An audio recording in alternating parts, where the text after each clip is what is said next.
Oh, ho, ho, ho, ho, ho. Okay. Here's what I would like you to do. Please scroll to the bottom of this page.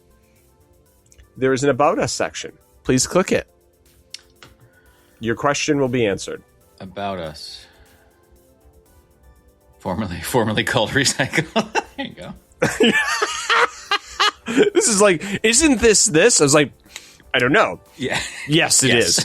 Yes, it is. So, we should put this on here. Absolutely. There's something brand new, but not new.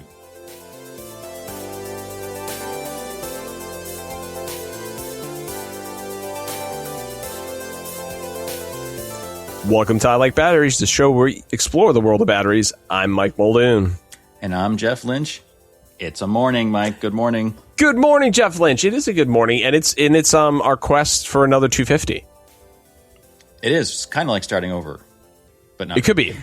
Well, people ask that oftentimes. They'll say like, "Hey, what if you had to start over, would you do it?" And I often say, "Yeah," because as long as you keep the knowledge that you have, you're doing great. And we have a fair amount of knowledge about batteries now, I would say, after 250 episodes. That's true. I mean, I suppose you could cheat, and your first episode you could call 250 or 251 or something. You could. It'd be really cheating, but oh yeah, I never thought about that one. Yeah, that would be completely cheating. I personally wouldn't do that, but I mean, no, of course some people could do that. But thanks to all the people who reached out, in terms of wishing us the best for 250 episodes. Not only on any social media platforms, LinkedIn. Tried to do my best of capturing a fair amount of people on our post there, and so hopefully you've enjoyed 250 episodes. We'll enjoy more, and clearly, Jeff, as we prep for pre-show. As we do, there's still a lot to talk about batteries. Would you agree with this? No shortage. No shortage. Yeah, no shortage. Well, and hopefully you never get any shortage with batteries because that often causes fires. That's true. Especially, internal shorts are bad. Internal shorts, yeah. And speaking of shorts and things like that, it is cold in New England. So one of the things is when it's cold, unfortunately, there's ice on roofs. Some of this ice on roofs. Hey, how are the solar panels going in terms of installation in Maine? I am still waiting. Okay. I have roof raked, and the roof is, I would say, 95% clear of snow and ice. But of course, it's supposed to snow this weekend. Yeah, this is New England and things like that. But Jeff, where it doesn't snow a bit is California. Certainly not along the coast. Not along the coast and everything. And you would ask yourselves, like, hey, why are we bringing up these things? Well, California, an article from PV magazine, and if you're wondering, PV is like photovoltaic, which would be what we talk about, a solar panel. Article says, when the sun sets, batteries rise 24/7 solar in California. And they said on February 1st, 2026, California's batteries bridged the solar gap with seamless precision after discharging through the night until sunrise. They spent the daylight hours charging. They pivoted back to exporting power well past midnight, effectively sustained the state on solar energy for a full 24-hour cycle. So that's pretty awesome. I mean, that's really awesome. And I like the supply trend graph that they have in this article. So nice job on the visuals for that. But what was your thoughts on this to be able to say? I thought this is a pretty awesome thing to happen. Yeah, and I think it's just the way they manage it that I think is the most interesting, where there's they're charging during the day, but they're also discharging during the day, some of the batteries. So it's it's utilizing it, it's responding to power needs, right? So like early in the morning, it's still discharging batteries to cover the load of people getting up and all that stuff, and then as everybody gets to work or settles in for the day, then they're back to charging most of those batteries, but still have the ability to, if there's a peak demand, they can quickly respond to that. So yeah, no, definitely. And the article went on to say batteries have been the greatest source of electricity on the evening grid since 2024. So, but this might be one of the first times taking over before the sun rises. So that was interesting. Maybe it's just, I don't know. And unfortunately, we don't have as much data as we might like in this article to say, like, hey, how much photovoltaic was there? What size was the battery? I didn't see this there. It's funny to say people are like, it wasn't one battery that powered the entire state. No, clearly, this was a couple of batteries probably put together. We don't have how many megawatts or gigawatts, I would assume, in the gigawatts, but yeah, this had to be a sizable amount, but still awesome regardless. I mean, it's definitely a awesome thing that they've been able to get to this, and that we have this ability, right, is huge to be able to get some of these things going. So I think it looks like, so I did a search of how much solar capacity does California have? Yeah. As of late 2023, early 2024, leads the nation with 46 to 49 gigawatts. Okay, 46 to 49. Yeah, that's a fair amount.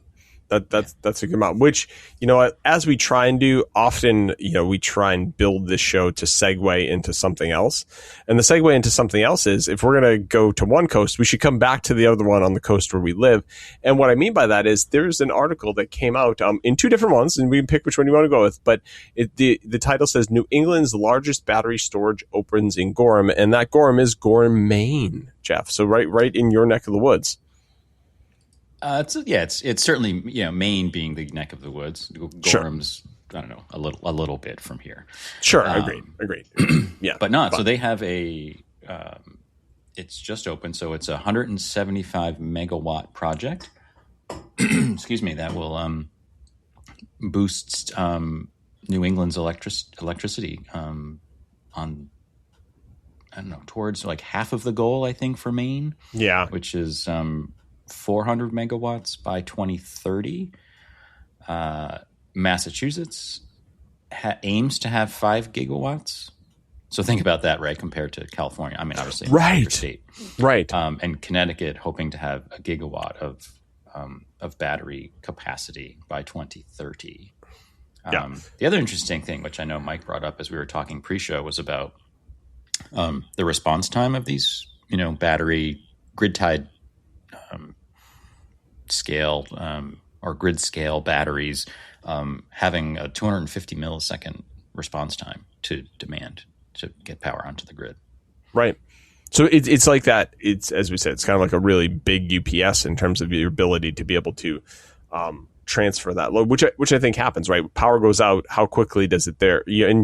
And we see this happen, and I'm sure people have seen this in the summertime when you have a brownout and all of a sudden like things flicker. That's usually a transfer that's happening. Like the grid's looking there and you lost something and it's bringing it back.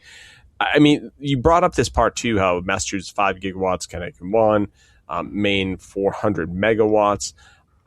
And I think, yes, while Massachusetts might be a smaller state than California, I think our listeners should think about the standpoint that it's all about population density too, right? So it's like how many people and how much energy is being utilized, because size of the state might not necessarily matter. We've talked about obviously Texas before and how they have their battery attached storage systems for the grid. But I do think as we continue to grow these, they're awesome. I think the two articles, one was from Canary Media, and then Jeff, yours was from Maine Public Radio.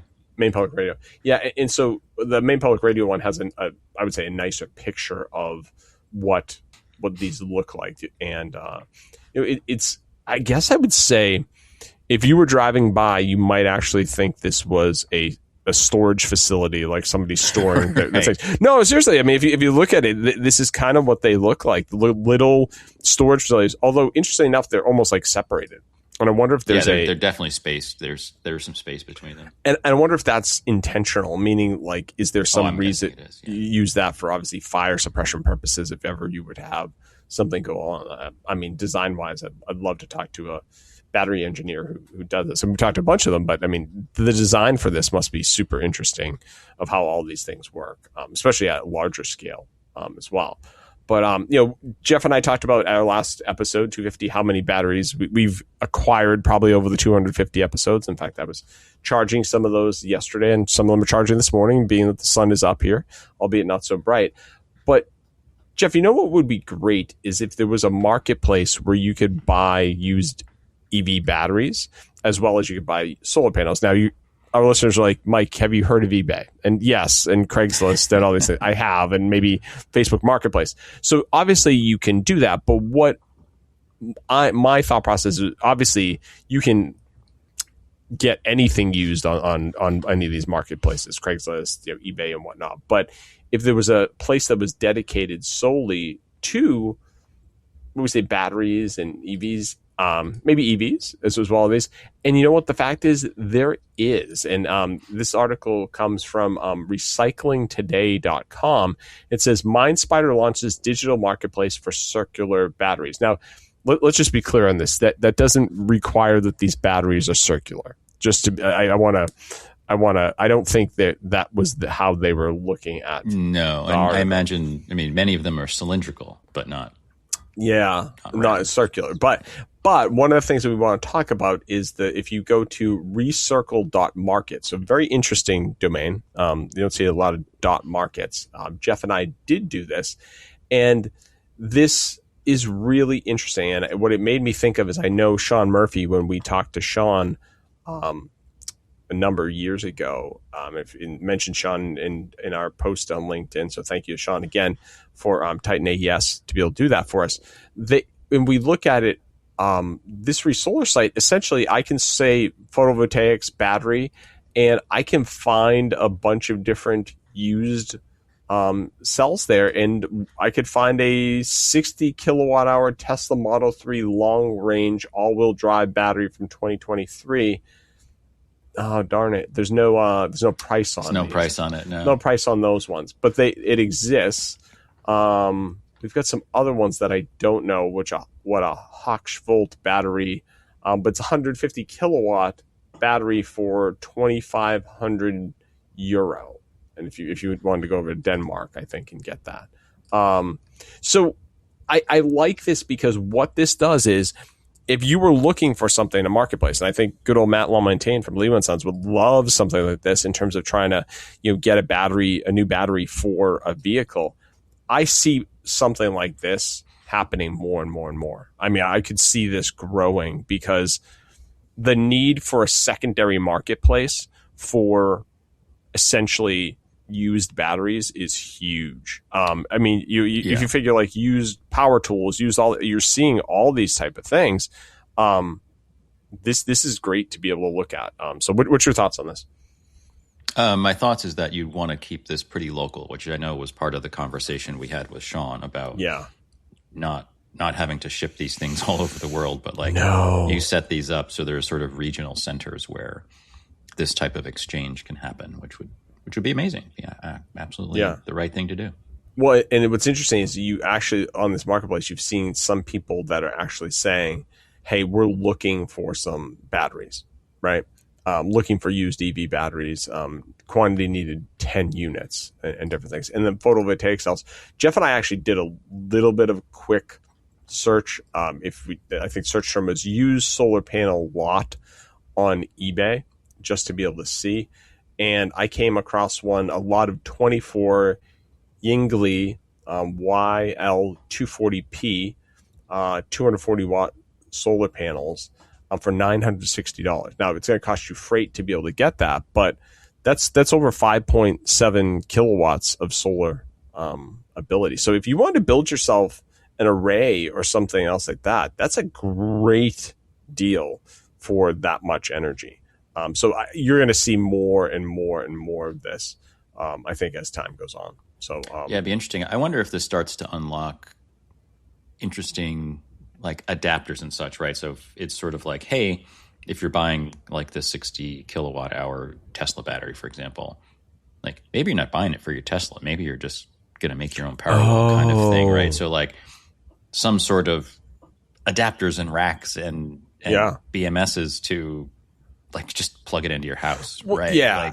Yeah. And you see, there's a ton of people on YouTube who are doing a lot of these pieces, but the reality here is the more used batteries are just that, they're used. And if you think of lithium iron phosphate batteries, let's say you used it for 2 years, there's still a lot of charge cycles left in that you can get. But obviously you're not going to sell that for the same price as something that's brand new. So I think depends on supply and demand, I suppose. It does completely. But I think there's definitely a growing market. I would love to see something like that. We should just, both you and I, in our spare time, create a marketplace for that. Yeah.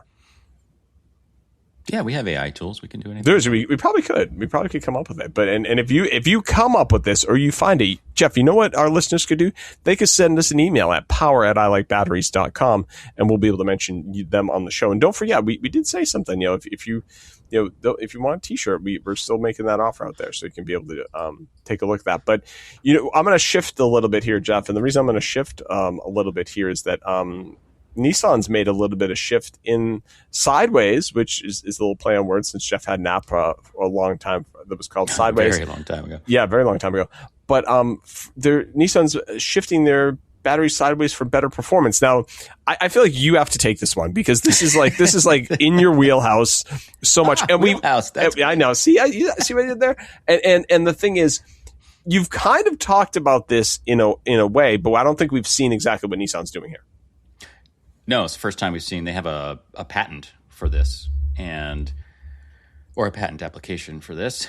So effectively, it's really talking about the physics of a car and using the weight of an EV battery pack, and actually moving it around, shifting it based on the driving dynamics and situation the car is in. So, for example, you'll see if you watch a car that accelerates heavily, obviously it hunkers down at the back, right? Because it's pushing and it's moving this large thing, so the suspension gives a little bit and the weight goes down. So this can shift the battery around for traction, so it might actually put more weight in the back, so there's more weight over the rear wheels if it's a rear-wheel drive car, for example. To get the car moving, but then for efficiency, it might slide it forward.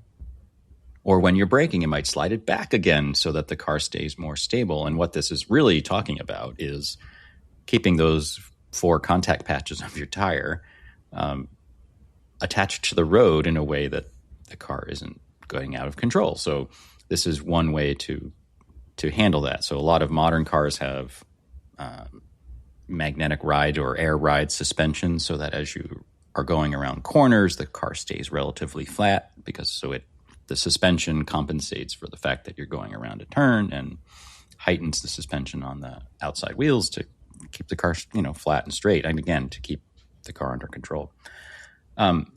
There are concerns, of course, as is noted in this article from Autoblog that we found. Whereas, this is kind of complicated. This might not be the best idea from a packaging perspective, but certainly from a driving dynamics perspective, you can see how it might be beneficial in conjunction with suspension and other tweaks.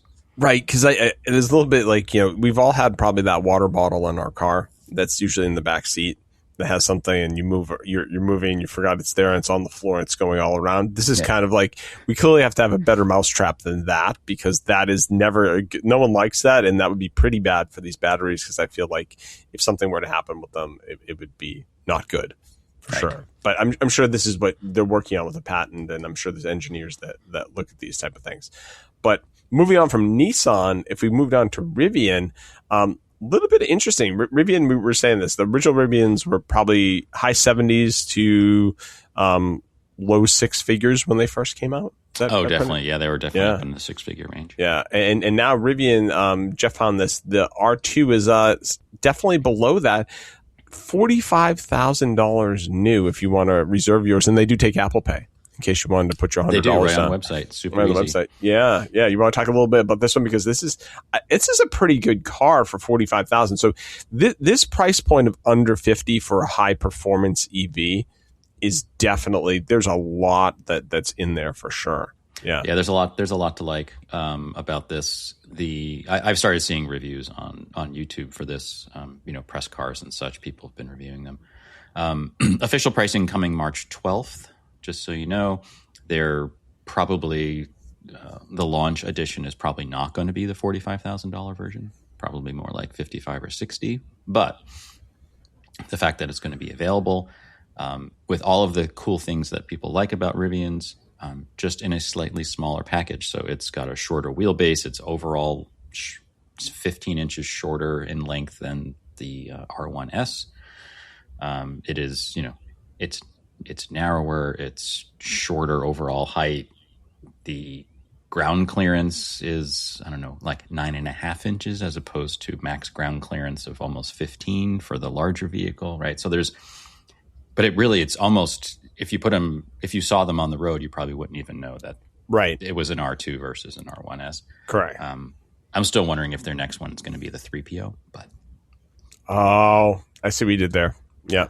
Yeah, maybe though there might be some trademark issues with that. Probably. Yeah, probably with that. But and just in terms of what if you're saying, well, okay, what is this going to get me if I did? Well, 300 plus miles of range, 0 to 60 in 3.6 seconds on the dual motor, and 10 to 80% charging in under 30 minutes. That's pretty good. And yet again, if you find the correct charging station. Yes. That's the important thing to be able to know with that. Saying it 87.4 kilowatt hour battery, 656. And as you said, this is probably for the launch edition horsepower, and 609 foot-pounds of torque. Wow. Single, dual, and tri-motor. Yep. Configuration. Rear. Yeah. Mm-hmm. We talked about this. This would help you with the same thing the Nissan's trying to help with, right? A little bit. I mean, the Nissan is thinking more about sort of like balance of like sort of, tilt of the car as you go around a corner. And this is going to just be more efficient because the inside tires have to go a shorter distance than the outside tires going around a curve. Mm-hmm. So that's where like having the independent dual motor in the, two motors independently on the rear wheels would be helpful. Right. And the good part is like if you had a used Rivian, obviously you could trade it in. But then if it was a really used Rivian, obviously you could recycle the batteries for this. And we've talked about this. These are good things. And you could even put it on that previous marketplace we had.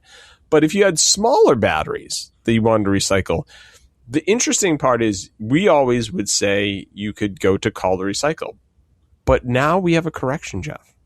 Just because I was searching for something, and basically I came upon this website, and the website was batterynetwork.org, and I was reading it to Jeff, and he's like, "That sounds like Call to Recycle." And in fact, it actually is Call to Recycle. No, Call to Recycle is now called batterynetwork.org. So I would assume, and I haven't done this, but you can talk through this while I try it. I assume if I go Call to Recycle, it's going to take me to this. But I would assume so. But basically, they've rebranded themselves as opposed to just thinking about recycling into more of the whole circular economy, right? So this is similar to what the recycling site that we found as well plays into. So this is great. But yeah, the same things you can buy. You can find out local places to recycle. You can buy, boxes and containers that you can have shipped to you that you can just fill with single-use batteries or lithium ion or rechargeable batteries as well. Yeah, and if they obviously there's been a refresh to the website because when you rebrand, you're going to do that. And if you go to Battery Basics, they said Battery Basic overview, what to recycle, recycling process, where to recycle. But then by battery types, so rechargeable, primary, also known as single-use batteries, medium format batteries, e-bike batteries, high energy batteries, EV battery, or damaged or defective batteries. I'm curious of two things on that. Obviously, I'm rechargeable. I get it. Primary, single use. Medium format, I'm definitely clicking this because I'm not sure what that entails. And high energy batteries, like high energy batteries, and it actually says water medium format batteries. So in case you didn't know, they are electric cordless lawnmower, snowblower batteries. So UPSs, those are medium format batteries. So if you needed to recycle those, that's what I guess I never had a definition of that. That no, I haven't heard them called that before. Medium format, yeah. And then high energy batteries, what are they? High energy batteries, this is interesting. The high energy batteries are used in electric cordless outdoor power equipment such as lawn mowers, snow blowers, leaf blowers, and chainsaws. So I wonder if they're defining that by a voltage, right? Or just a physical size? I don't high know. energy. No, it's got to be like it's got to be higher like voltage, like higher 56 voltage, volt or something. right? Like an 18 volt versus a like 56 volt for the ego stuff. right. Whereas medium format, yeah. See, when they show the pictures, they're showing more of like your 18 volt, and they're saying marine mode, UPS backups, portable generators, right? So when you have a small battery to start up your portable generator so you don't have to pull start it. Not all drop-off locations except medium format batteries. Always check ahead. These batteries should never be placed in household trash. So yes, We haven't said that in a while, so that's that's why I wanted to say that. Yeah, please don't put them in the trash. Please don't put them in the trash. And this is why go to batterynetwork.org and just if you go to the top, click on drop-off locations and type in where you are. And we did that, and we found a bunch of them. Whether it's Staples, there was an Ace that was around. But yeah, we should definitely do something and see if we can. Oh, the phone number is still 1-877-2-recycle. In case you wanted to do the old school thing and give a phone call. That's why Call to Recycle was such a good name, because you call to recycle. I know, but maybe it was maybe their thought process was we're really focused on batteries, and Call to Recycle was like somebody's like, where do I bring my aluminum cans? No, but see what I'm saying? Because it was too broad. So I get where they're going with their focus here, and focus is important. It's in terms of, just like we've been focused on the world of batteries for 250 episodes, and that's what we're going to do and beyond. And hopefully you learned something today if you are listening to this podcast, and hopefully you got fully charged, or at least 80%. We hope you have a great week.